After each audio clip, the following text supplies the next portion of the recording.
वाह कति आलु आलु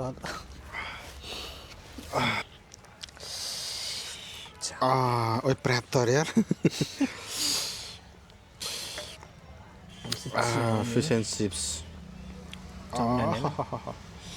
चाउमिन हान्ने तपाईँ म त यस्तो खाने हो कहाँ त्यो खान्छ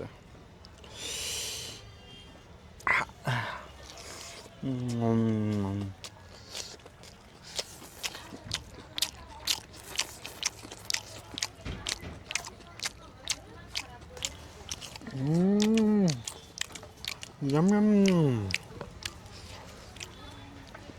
खान भए खाइहाल्यो अनि मैले खाएपछि भ्याइन्छ यस्तो मिठो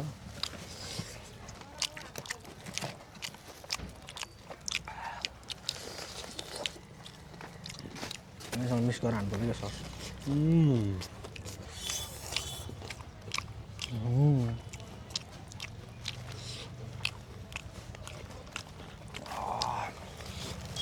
दामी अब सधैँ यही सस आउनु पर्ने क्या चाउमिनमा